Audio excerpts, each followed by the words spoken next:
Bismillahirrahmanirrahim. Assalamu alaikum. Today I am here with another important topic. This lecture is about blood.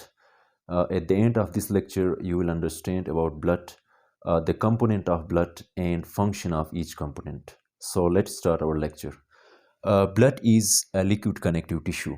ہمارا جو blood ہے یہ بھی ایک ٹیشو کی ایک ایگزامپل ہے کیونکہ یہ مختلف قسم کے سیل اس میں موجود ہیں. It's volume is 5 to 6 litre. ایک نارمل انڈیویجول میں ایوریج جو بلڈ کی والیوم ہوتی ہے وہ 5 سے 6 لیٹر ہوتی ہے. Blood is divided into 2 components. ہمارا جو خون ہے اس کو ہم 2 کمپوننٹ میں ڈیوائڈ کرتے ہیں. ایک ہوتا ہے لیکوڈ کمپوننٹ، ایک ہوتا ہے سالڈ کمپوننٹ.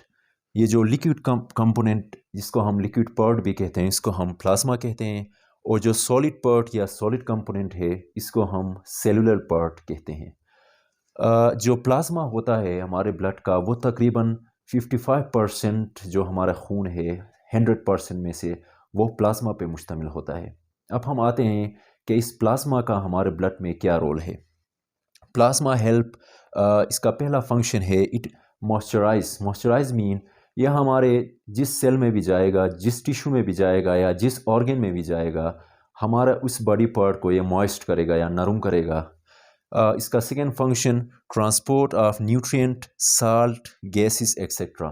ہمارے جو پلازما ہے اس کا دوسرا فنکشن ہمارے بلڈ میں جو مختلف قسم کے گیسز ہیں، جو مختلف قسم کے سالٹ ہیں یا مختلف قسم کے نیوٹرینٹ ہیں ان کو ہمارے باڈی کے ایک پارٹ سے دوسرے پارٹ کی طرف لے جانا. اب ہم آتے ہیں سالڈ پارٹ جس کو ہم سیلولر پارٹ بھی کہتے ہیں. یہ تقریباً ہمارے بلڈ کا 45% بناتا ہے. ہم کہہ سکتے ہیں کہ 100% میں سے 55% جو ہوتا ہے وہ پلازما پہ مشتمل ہوتا ہے اور 45% جو ہوتا ہے وہ سیلولر پارٹ پہ مشتمل ہوتا ہے. ہمارے بلڈ میں جو سیل ہیں ان کو ہم بیسیکلی 3 ٹائپ میں تقسیم کیے ہیں. جو فرسٹ ٹائپ ہے اس کو ہم RBC یا ریڈ بلڈ سیل بھی کہتے ہیں. سیکنڈ والا جو ٹائپ ہے اس کو ہم WBC یا وائٹ بلڈ سیل بھی کہتے ہیں. اور جو تیسرے ٹائپ آف سیل ہے اس کو ہم پلیٹلیٹس یا اس کو ہم تھرومبوسائٹ بھی کہتے ہیں. ریڈ بلڈ سیل کا کیا فنکشن ہے؟ Red blood cell transport oxygen, یہ ہمارے لنگ سے آکسیجن کو ہمارے باڈی کے مختلف سیلز کی طرح لے جاتا ہے. اب کیا چیز اس RBC میں موجود ہے جو آکسیجن کی ٹرانسپورٹیشن میں مدد دیتی ہے؟ اس میں ایک اہم پروٹین موجود ہے جس کو ہم ہیموگلوبین یا آئرن کنٹیننگ پروٹین کہتے ہیں. RBCs کے جو اسٹرکچر ہے اس کے ساتھ ایک پروٹین اٹیچ ہے. اس پروٹین کو ہم ہیموگلوبین یا آئرن کنٹیننگ پروٹین کہتے ہیں.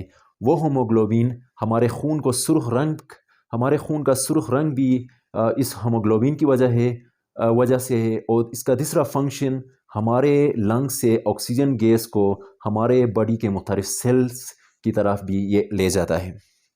WBCs جن کو ہم وائٹ بلڈ سیل بھی کہتے ہیں ان کا کیا فنکشن ہے؟ دے پرووائڈ امیونٹی مین ہمیں they provide power to us to fight against foreign invader. باہر سے جو مائکروبس یا ڈیزیز کاسنگ آرگینزم جب ہمارے جسم میں داخل ہوتے ہیں ان آرگینزم کے خلاف جو سیل فائٹ کرتے ہیں ہمارے بلڈ میں وہ ہے WBC یا وائٹ بلڈ سیل. جب یہ ان مائکروب کے خلاف فائٹ کرتے ہیں تو ہمیں امیونٹی ملتی ہے اور یہ ہمارے امیون سسٹم کے امپورٹنٹ پارٹس ہیں. لاسٹ سیل کی جب تک ہم بات کریں تو یہ پلیٹلیٹس ہے. پلیٹلیٹس جو ہوتے ہیں ان کو ہم تھرومبوسائٹ بھی کہتے ہیں. They help in blood clotting. جب کوئی زخمی ہوتا ہے تو اس کے خون سے اس باڈی سے خون نکلنا اسٹارٹ کرتا ہے. تھوڑی دیر بعد وہ جم جاتا ہے یا ہارڈ ہوتا ہے. یہ ان سیلز کی وجہ سے ہوتا ہے. پلیٹلیٹس کا کام جو ہے وہ ہے ہمارے بلڈ کلاٹنگ میں مدد کرنا. جب اس کی امپورٹنس یہ ہے جب ہم زخمی ہوتے ہیں اگر وہ اس جگہ میں بلڈ کلٹ فارمیشن نہ ہو تو کیا ہو سکتا ہے؟ پہلی بات تو یہ ہے کہ جب بلڈ کلٹ فارمیشن نہیں ہوگی تو ہمارے بلڈ لاس بہت زیادہ ہوگی. پہلے ڈس ایڈوانٹیج اس کا یہ ہے. دوسرا یہ ہے کہ باہر سے مائکروبس آسانی کے ساتھ اس زخم سے ہمارے باڈی کے اندر داخل ہو سکتے ہیں اور ہمارے باڈی میں مختلف قسم کے بیماریاں پھیلا سکتے ہیں. So this was about blood and its component and function of. Thanks for watching this video.